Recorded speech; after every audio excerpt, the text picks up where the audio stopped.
This video is brought to you by YUGIOHcardmarket.eu. For all your Yu-Gi-Oh card needs, please check out their site in the description down below, as well as other cool Yu-Gi-Oh related links. Hey, what is up guys? rhnisker here, coming to you from the United Gosus channel.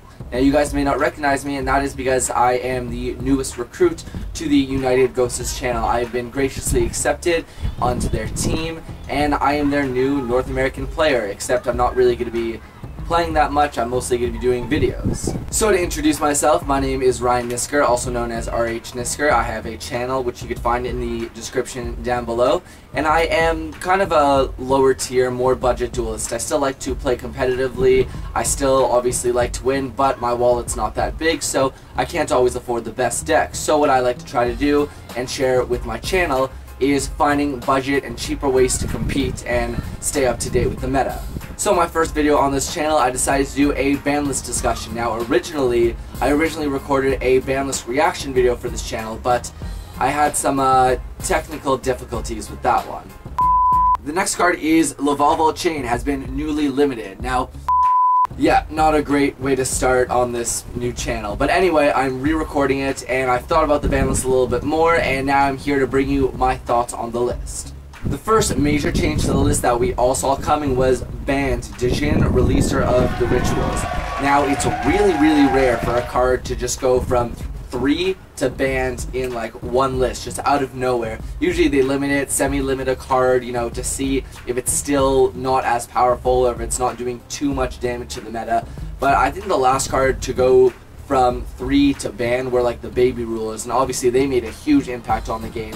And I gotta say, it's pretty deserved. The Dragoon lock was really annoying. Dragoon wasn't a huge problem in the past, because rituals weren't big, and even if there was a good ritual deck, they didn't have the consistency and power to constantly search out things like Trisha, which can protect it, Gungnir, which can protect it, and then also main things like Solemn Scolding and Forbidden Lands. So playing around a Dragoon lock is just not fun at all, and it created huge problems for the entire meta and the Necros deck as just itself, because you would have to dilute the deck by main decking outs to Dragoon like Bullblader and DD Warrior Lady and Book of Eclipse, and now you don't have to main that crap anymore, so your deck can be more powerful.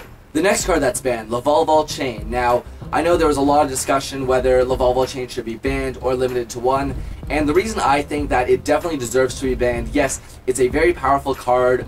Putting it at 1 would make it a lot better, but it's not like a spell or trap where, you know, when you use it, it's automatically sent to the graveyard, you know, 99% of the time. It's a monster. It can be used twice if you can protect it. It has tons of synergy with a ton of decks. It sets up so many plays for decks like Necros, Shaddolls, Burning Abyss, Heroes, Infernities. It just did so much, and it was such a powerful card.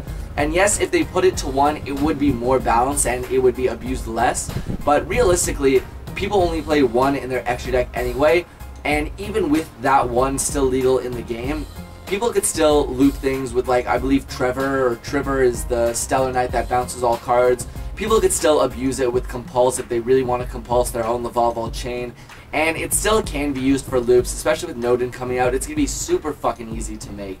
On to newly limited cards. The first newly limited card is Shurit, Strategist of the Necros. Now, this is a pretty big, but I think a pretty smart hit for Konami to hit Necros.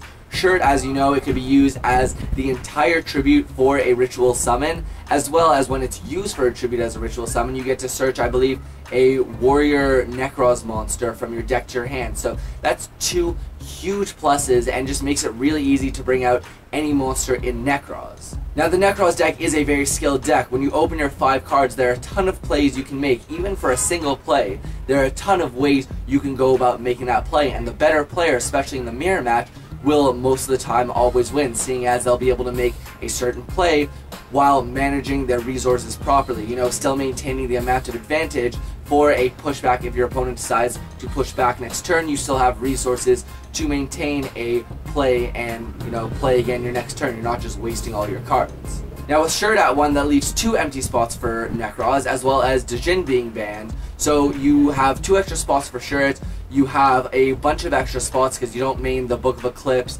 you don't main the Bullblader or the DD Warrior Lady. So now Necros is going to kind of get a reshape for the deck. I think it's going to be really cool to see what happens with the deck. I know people are already starting to main Necros of Catastor, which didn't see play before, but it's going to be interesting to see how Necros is, I'd like to say, at kind of their full power, now that they don't need to dilute their deck with all these terrible outs to Djinn.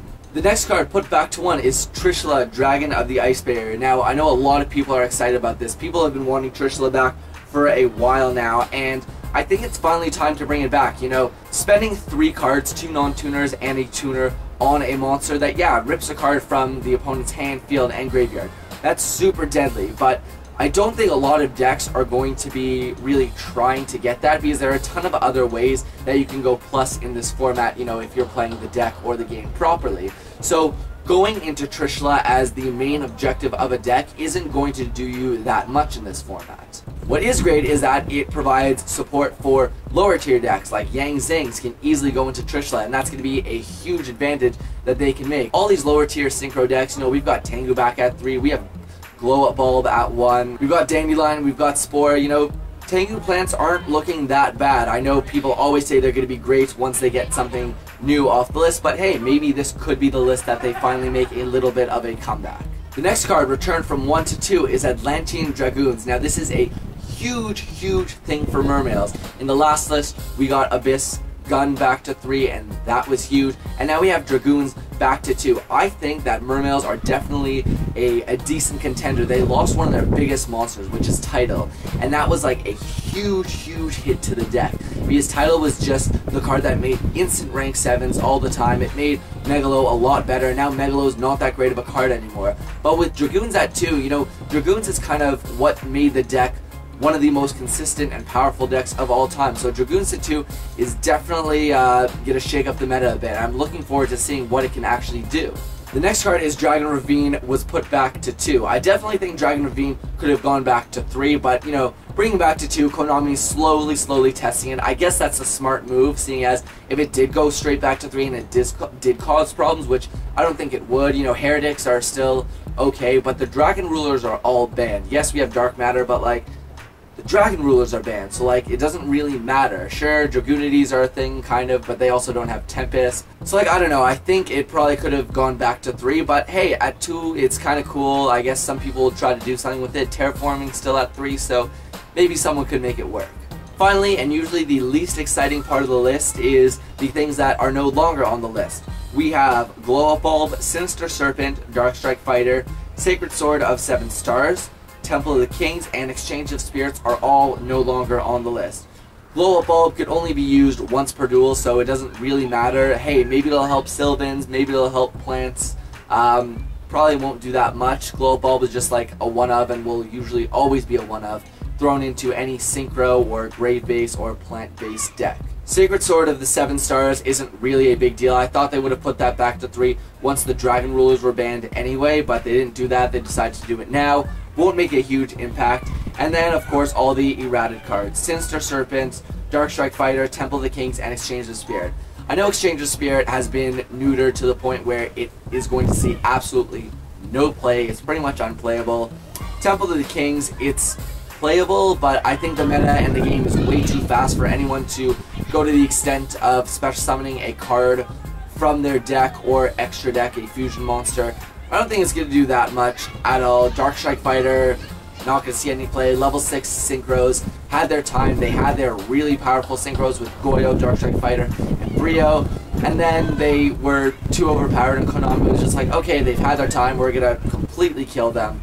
So with the errata, they're not going to do much. Darkstrike Fighter has seen no play since its initial return to the TCG.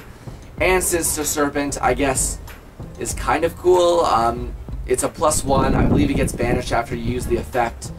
So it doesn't really matter. Shaddolls can use it. But with all that, it's going to be really interesting. This definitely isn't what I thought would happen to the list.